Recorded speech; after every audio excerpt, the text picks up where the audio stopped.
किसी गांव में रघु नाम का एक चालाक किसान अपनी पत्नी सुमित्रा जिश के साथ रहता था। उसके पास खेती के लिए एक छोटा सा खेत था जिससे वह अपना गुजारा करता था। रघु की खासियत थी कि वह आसमान देखकर बता सकता था कि बारिश होगी या नहीं। इस वजह से गांव के लोग उसकी बहुत इज्जत करते थे। अरे रघु भाई, इस छोटे से खेत में इतनी मेहनत क्यों कर रहे हो? धूप में पसीना बहाने से आखिर कितना कमा लोगे? इतनी मेहनत से क्या तुम अपनी तकदीर बदल पाओगे? इससे अच्छा कोई बड़ा काम क्यों नहीं सोचते जहां कम मेहनत में ज्यादा फायदा हो? ठाकुर साहब, यही खेत मेरी जिंदगी है। बचपन से लेकर आज तक मैंने अपनी हर सांस, अपना हर पल इसी मिट्टी के सहारे जिया है।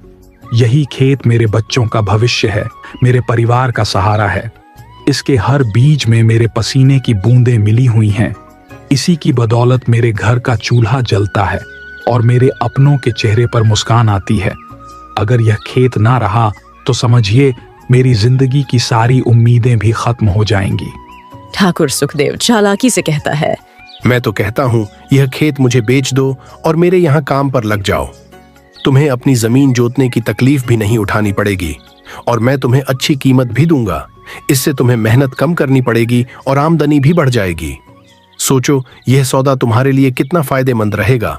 लेकिन रघु को अपनी जमीन किसी भी हाल में नहीं बेचनी थी। यह सिर्फ जमीन का टुकड़ा नहीं था, बल्कि उसकी मेहनत, उसके पूर्वजों की विरासत और आने वाली पीढ़ियों के लिए आशा का प्रतीक था। वह जानता था कि जमींदार मीठी मीठी बातें और लालच देकर उसे बेवकूफ बना रहा है, लेकिन रघु इतना नासमझ नहीं था कि कुछ पैसों के बदले अपनी जड़ों से कट जाए। उसने ठान लिया था कि चाहे कितनी भी कठिनाइयां आए, कितने भी प्रलोभन दिए जाए, वह अपनी जमीन को किसी भी कीमत पर नहीं छोड़ेगा। ठाकुर साहब, यह खेत मेरे दादाजी की दी हुई अनमोल निशानी है। यह सिर्फ जमीन का एक टुकड़ा नहीं, बल्कि मेरे पूर्वजों की मेहनत, सपने और संघर्ष की विरासत है। मैं इसे किसी भी कीमत पर नहीं बेच सकता, बल्कि मैंने काफी सोच विचार के बाद एक ऐसी अनोखी तरकीब निकाली है जिससे इस खेत की उपज पहले से कहीं अधिक बढ़ेगी और हमें दुगनी कमाई होगी। अब यह जमीन केवल हमारा गुजारा चलाने का साधन नहीं रहेगी, बल्कि हमारी समृद्धि और भविष्य को संवारने का जरिया बनेगी। ठाकुर सुखदेव यह सुनकर हैरान रह गया। उसने पहले कभी ऐसा नहीं सुना था। ऐसी कौन सी फसल है जो कम जमीन में दुगनी होगी? उसने मन ही मन सोचा और उसकी जिज्ञासा और भी बढ़ गई। यह बात उसके समझ से परे थी, लेकिन वह इस राज से पर्दा उठाना चाहता था। यह सोचकर उसने ठान लिया कि किसी भी हाल में उसे यह पता लगाना ही होगा कि रघु आखिर कौन सी फसल की बात कर रहा है।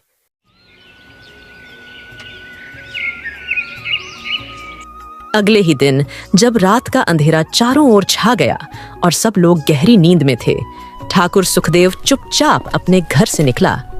वह धीरे धीरे कदम बढ़ाते हुए रघु के घर की ओर बढ़ने लगा।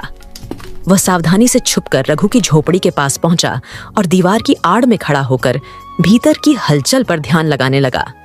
उसकी सांसें तेज हो रही थीं, दिल जोरों से धड़क रहा था। वह पूरी तरह सतर्क था ताकि कोई उसे देख न ले। अब बस उसे इंतजार था कि रघु कुछ ऐसा कहे जिससे इस राज का खुलासा हो सके। रघु फावड़ा लेकर अपना खेत में जाने की तैयारी कर रहा था। वह खेतों की मिट्टी की गहराई को सोचते हुए फावड़ा उठाने के लिए झुका ही था कि तभी उसकी पत्नी, जो घर के कामों में व्यस्त थी, अचानक उसकी तरफ मुड़ी और बोली, रघु, सुनिए तो सही, आप खेत में काम करने जा रहे हैं, लेकिन जरा यह तो सोचिए कि इस बार फसल अच्छी होगी या नहीं। पहले की तरह मेहनत करने से क्या फायदा अगर हमें फिर से कोई अच्छे परिणाम न मिले। अरे सुमित्रा, तुम शांत रहो। जोर जोर से बोलकर गांव वालों को जगा दोगी क्या? तुम्हें पता है, मैंने कम खेत में ज्यादा फसल होने वाला एक ऐसा तरकीब निकाली है जो पहले कभी किसी ने नहीं सोचा। तुम देखना, इस बार मैं इतना अनाज पैदा कर दूंगा कि गांव के सारे गोदाम भर जाएंगे। इतना ज्यादा अनाज होगा कि 5 साल तक भी खत्म नहीं होगा। मेरे इस नए प्रयोग से सब हैरान रह जाएंगे और सबको पता चलेगा कि सही सोच और मेहनत से किसी भी मुश्किल को पार किया जा सकता है। ठाकुर सुखदेव यह सुनकर और भी उत्सुक हो गया। उसने सोचा, मुझे रघु से पहले यह तरीका पता लगाना होगा। यह सोचकर वह खेत में छुप गया ताकि किसी को पता न चले कि वह क्या करने जा रहा है।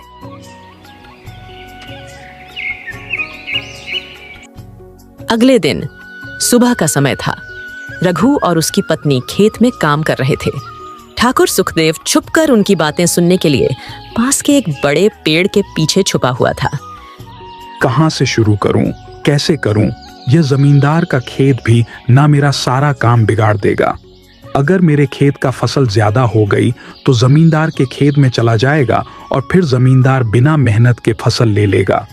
यह मेरे लिए नुकसानदायक होगा, क्योंकि जो मेहनत मैंने की है उसका लाभ कोई और कैसे उठा सकता है। इसलिए मैं जमींदार से साफ कहूंगा कि अपने खेत में दीवार बना लो, ताकि मुझे अपनी फसल पूरी तरह से और सुरक्षित तरीके से उगाने का मौका मिले। अगर दीवार नहीं बनी तो मेरा काम असंभव हो जाएगा और मेरे सारे प्रयास बेकार जाएंगे। मुझे खुद के खेत में ही काम करने का पूरा हक है और इसका ख्याल रखना जमींदार की जिम्मेदारी है। जमींदार यह बात सुनकर कहने लगा, अच्छा बेटा, तो यह बात है। अब देखना मैं तुम्हें कैसे मजा चखाता हूँ। तुम खेती तो अपने खेत में करोगे, लेकिन फसल को काटूंगा मैं। यह कहकर जमींदार भी वहां से अपने घर वापस चला गया।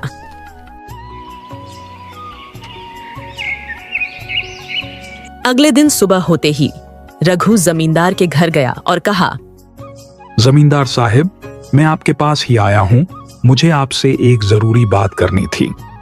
हाँ, तुम चाहे जितनी भी जरूरी बातें कह लो, चाहे जितनी भी दलीलें दे लो, लेकिन मैं अपने खेत में दीवार खड़ी नहीं करूंगा। यह मेरा फैसला है और इसे कोई नहीं बदल सकता। अब बात खत्म, मुझे और कोई बहस नहीं करनी। तुम अपने घर जाओ और मुझे मेरा काम करने दो।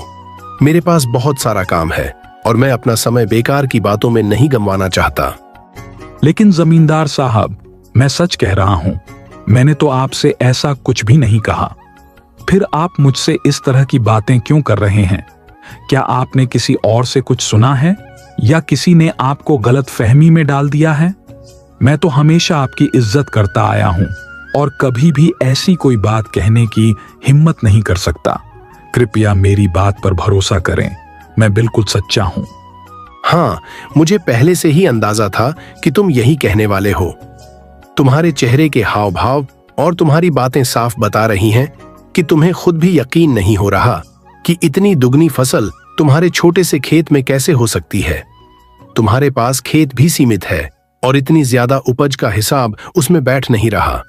यही वजह है कि तुम मेरे पास आए हो, ताकि इस गुत्थी को सुलझा सको और पता लगा सको कि आखिर यह सब कैसे हुआ। रघु वहां से निराश और थका हुआ अपने घर लौट गया। दिन भर की घटनाओं को सोचते हुए वह अपने घर के छोटे से आंगन में आकर बैठ गया। इधर जैसे जैसे रात का अंधेरा गहराने लगा, जमींदार की बेचैनी भी बढ़ती गई। अंततः उसने अपना फावड़ा उठाया, चारों ओर एक नजर डाली और धीरे धीरे अपने खेत की ओर बढ़ने लगा। उसकी चाल में एक अजीब सा संकल्प था, मानो वह किसी गुप्त काम को अंजाम देने जा रहा हो। खेतों की ओर बढ़ते हुए उसके कदमों की आहट सुनसान रात में और भी स्पष्ट सुनाई दे रही थी। अब देखना मेरा कमाल। मैं अपने खेत की मेड़ को धीरे धीरे काटकर आगे बढ़ा देता हूँ, ताकि रघु को इसका जरा भी अंदाजा न हो। जब वह अपनी जमीन पर फसल लगाएगा तो अनजाने में मेरे खेत के हिस्से में भी बीज बो देगा और उसकी मेहनत का फायदा मुझे भी मिलेगा। इस चालाकी से न तो उसे कुछ शक होगा, न ही उसे किसी नुकसान का एहसास होगा और मैं बिना कोई मेहनत किए उसकी फसल का लाभ उठा सकूंगा। इतना कहकर जमींदार पूरी रात अपने खेत में मेहनत करता रहा। वह बिना रुके अपने खेत की मेड़ को धीरे धीरे आगे बढ़ाता गया, ताकि वह अपने हिस्से की जमीन को और बढ़ा सके। रात भर की मेहनत के बाद जब सूरज की पहली किरणें धरती पर पड़ी तो वह थककर वहीं बैठ गया, लेकिन उसकी आंखों में संतोष झलक रहा था। अगली सुबह जब रघु और उसकी पत्नी अपने खेत पर काम करने के लिए निकले तो वे रास्ते भर आने वाले दिन के काम की बातें करते रहे। जैसे ही वे अपने खेत में पहुंचे, रघु की पत्नी ने चारों ओर नजर दौड़ाई और अचानक ठिठक गई। उसने गौर से खेत की मेड़ को देखा और फिर परेशान होकर बोली, रघु, देखो तो, हमारी जमीन की मेड़ पहले यहाँ थी, लेकिन अब आगे बढ़ गई है। कहीं ये जमींदार की चाल तो नहीं? रातों रात हमारी जमीन को अपने खेत में मिलाने की कोशिश तो नहीं कर रहा? हाँ सुमित्रा, लग तो मुझे भी रहा है। लगता है भगवान ने मेरी सुन ली। उससे हमारी किस्मत बदलने वाली है। अब तो फसलें और भी भरपूर होंगी। पिछले साल थोड़ी मुश्किलें आई थीं, लेकिन अब तो जो भी काम करेंगे वह सफल होगा। खेतों में बीज बोते हैं और साथ ही दुआ करते हैं कि भगवान का आशीर्वाद हमेशा हमारे साथ रहे। इस बार फसल इतनी होगी कि गांव वाले भी हैरान रह जाएंगे। चलो जल्दी से बीज बो देते हैं ताकि समय रहते फसल तैयार हो जाए और हमें अच्छे दाम मिले। अब रघु और उसकी पत्नी दोनों मिलकर फसल की बीज बोने लगते हैं। पूरे खेत में बीज बोने के बाद फसल होने का इंतजार करने लगते हैं। इसी तरह कुछ महीने बीत जाते हैं। जब फसल तैयार हुई तो वह धान की फसल थी। पूरा खेत धान के फसल से भर गया। जमींदार ने रघु से कहा,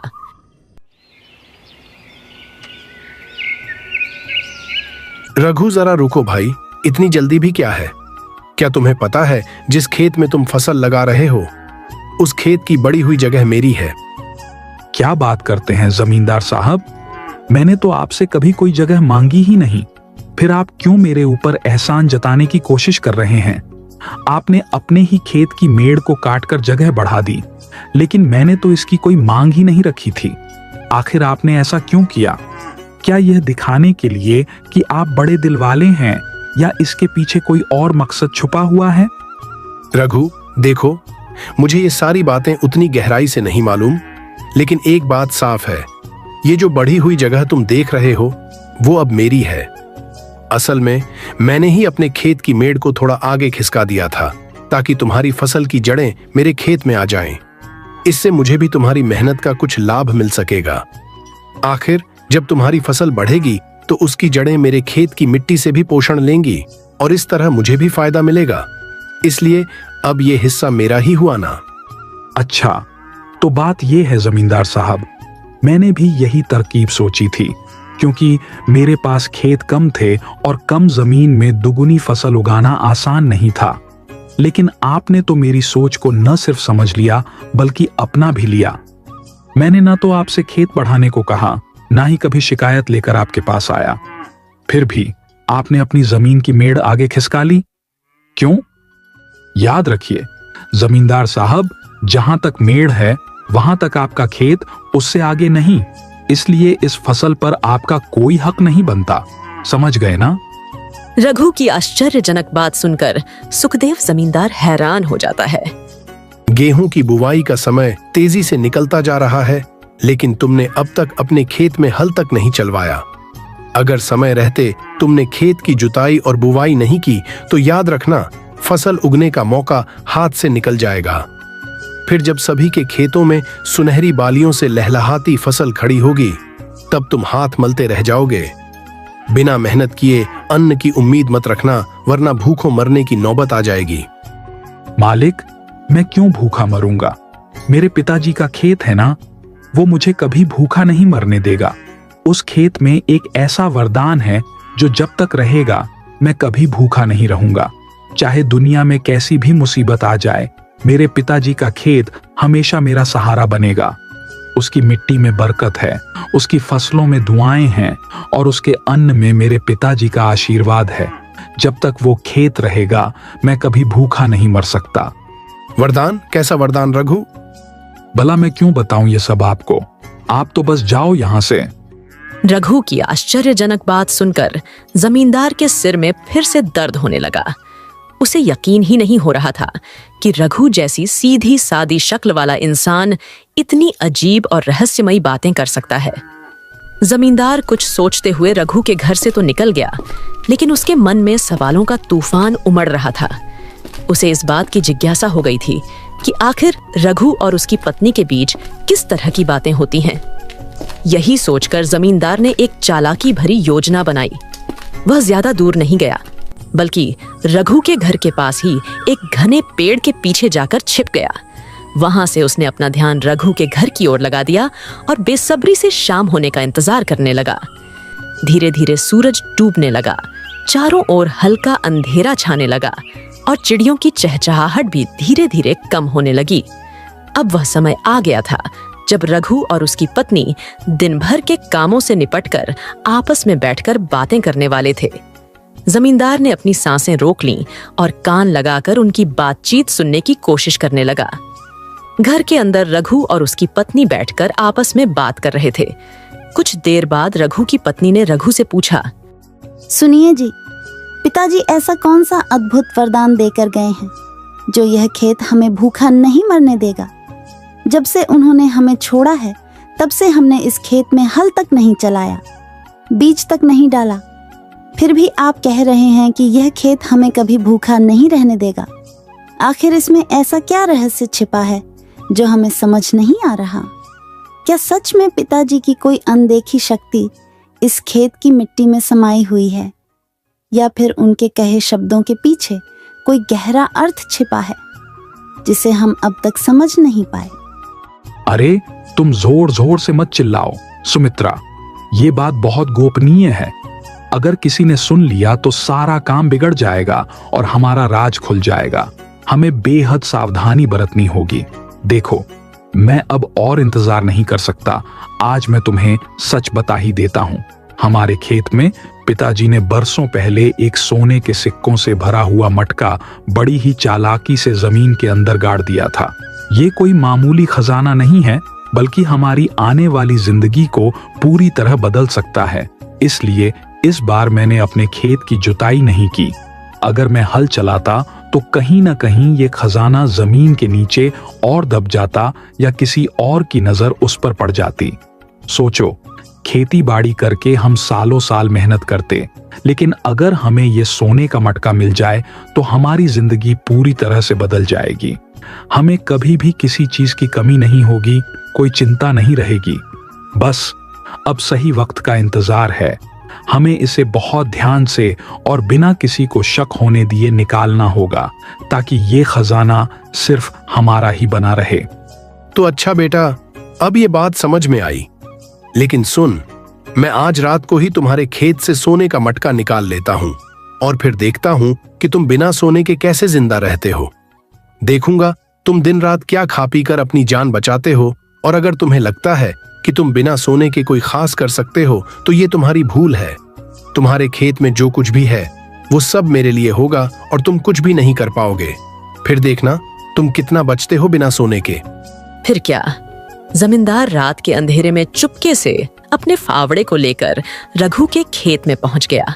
उसकी आंखों में एक अजीब सी चमक थी, जैसे उसने किसी बड़े नुकसान की योजना बनाई हो। जमींदार ने बिना किसी डर के खेत के एक कोने से खुदाई शुरू कर दी। उसकी खामोश और चालाक हरकतें यह बताती थीं कि वो रघु को धोखा देने की फिराक में था। खेत का एक हिस्सा धीरे धीरे खुदता चला गया और जमींदार का चेहरा ताजगी और साजिश से भरा हुआ था।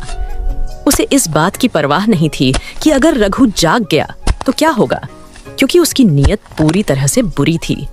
अगर मैं इस तरह फावड़े से खेत खोदने जाऊं तो 2 दिनों में भी मटका नहीं मिलेगा। ऐसा करता हूं, हल से पूरा खेत ही जोत देता हूं, क्योंकि हल से खेत में गहरी जुताई होती है और जमीन को सही तरीके से तैयार किया जाता है। फिर जब खेत पूरी तरह से जोत जाएगा तो मटका मुझे आसानी से मिल जाएगा और मेहनत का फल भी मुझे जल्दी मिलेगा। इस तरह मुझे किसी भी तरह की मेहनत की कमी नहीं रहेगी और मुझे मटका मिलने में भी कोई देर नहीं लगेगी। जमींदार ने हल से पूरा खेत जोत डाला, लेकिन उसे कहीं पर भी सोने का मटका नहीं मिला। वह काफी थक चुका था, लेकिन उसकी उम्मीदें अब भी कायम थीं। खेत के एक कोने से दूसरे कोने तक उसने खोज की, मगर कहीं भी उसे सोने का मटका नहीं मिला। जब रात और चांद की रोशनी में खेत की मिट्टी से उठती धुआं की हल्की सी खुशबू फैलने लगी, तब वह निराश होकर घर लौट आया।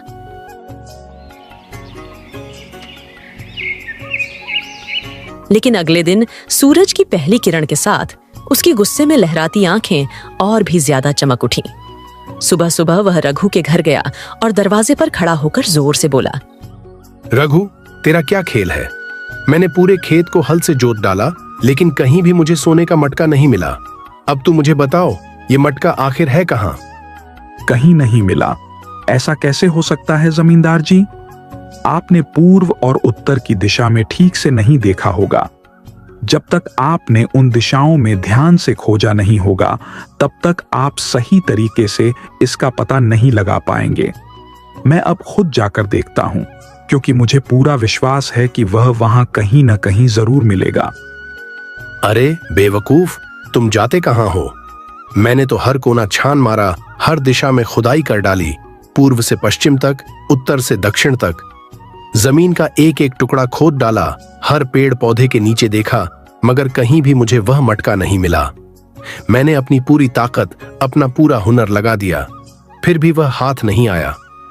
क्या यह कोई छलावा था, कोई मायाजाल, या फिर किसी ने मुझे धोखा दे दिया? अब तो मेरा दिमाग भी चकरा गया है। मालिक, अगर खेतों में सोना होता तो मैं सोना निकालकर जमींदार न बन जाता।